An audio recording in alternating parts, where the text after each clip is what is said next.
नमस्कार दोस्तों, आज की कहानी है कामचोर बहू और कंजूस सास। एक छोटे से कस्बे में शर्मा परिवार रहता था। घर की मुखिया थी शांता देवी, जो अपनी कंजूसी के लिए पूरे मोहल्ले में मशहूर थी। घर में एक एक दाना गिनकर इस्तेमाल होता था। सब्जी में नमक भी नपातुला और तेल तो जैसे अमृत हो, बस 2 बूंद। शांता देवी का एक बेटा था रमेश, सीधा साधा और मेहनती। उसकी शादी उन्होंने बड़े अरमानों से पूजा नाम की लड़की से की। पूजा दिखने में सुंदर थी, लेकिन काम से जी चुराने में उससे बड़ा कोई नहीं था। ससुराल आते ही उसने ठान लिया था, काम तो सास ही करेंगी, मैं तो बहू हूँ। शुरुआत में शांता देवी ने सोचा नई नई बहू है, धीरे धीरे सीख जाएगी। लेकिन दिन बीतते गए, बहू का आलस्य बढ़ता गया। सुबह देर से उठना, नाश्ता न बनाना, झाड़ू पोछा टालना, पूजा का यही रोज का नियम बन गया। अगर सास कुछ कहती तो बहू तुरंत बीमार बन जाती। माँ जी आज सिर दर्द है, माँ जी आज कमर में दर्द है। उधर शांता देवी की कंजूसी भी कम नहीं थी। बहू को खाने में बचा कुचा, खुद के लिए अच्छा, सब्जी कम, रोटी पतली और दूध। बहू के लिए तो जैसे त्योहार पर ही नसीब होता। धीरे धीरे घर का माहौल बिगड़ने लगा। रमेश ऑफिस से थका हारा आता तो न खाना ढंग का मिलता, न घर साफ। सास बहू की तकरार रोज की कहानी बन गई।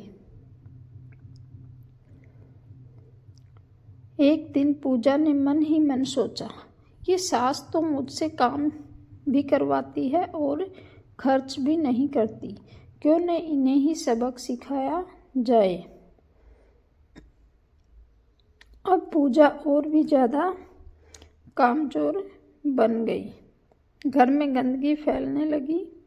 मेहमान आए तो पूजा ने चाय तक नहीं बनाई। मोहल्ले में बातें फैलने लगी, शर्मा जी के घर तो बहू बहुत सुस्त है, आलसी है। यह सुनकर शांता देवी को बहुत बुरा लगा। उन्हें अपनी इज्जत की चिंता सताने लगी। पहली बार उन्होंने सोचा, शायद मेरी कंजूसी और शक्ति ने ही हालात बिगाड़े हैं। उसी रात शांता देवी बीमार पड़ गई। तेज बुखार था। अब घर की जिम्मेदारी पूरी तरह पूजा पर आ गई। पहले तो पूजा घबरा गई। खाना बनाना, दवा देना, घर संभालना, सब उसी को करना पड़ता। पहली बार उसे एहसास हुआ कि घर संभालना कितना मुश्किल होता है। पूजा ने पूरी ईमानदारी से सास की सेवा की, दवा समय पर दी, सूप बनाया, घर साफ रखा। शांता देवी यह सब देख रही थी। उनकी आंखें भर आई। बीमारी में उन्हें समझ आया कि रिश्ते कंजूसी और आलस से नहीं, समझदारी से चलते हैं।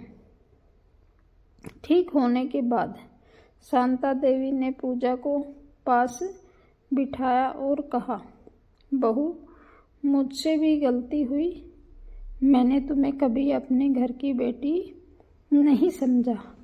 आज से घर का काम और खर्च दोनों मिलकर चलेंगे। पूजा की आंखों में भी शर्म आ गई। वह बोली, माँ जी मैंने भी आलस किया, अब मैं पूरी जिम्मेदारी से घर संभालूंगी। उस दिन के बाद घर बदल गया। पूजा मेहनती बहू बन गई और शांति देवी ने कंजूसी छोड़ दी।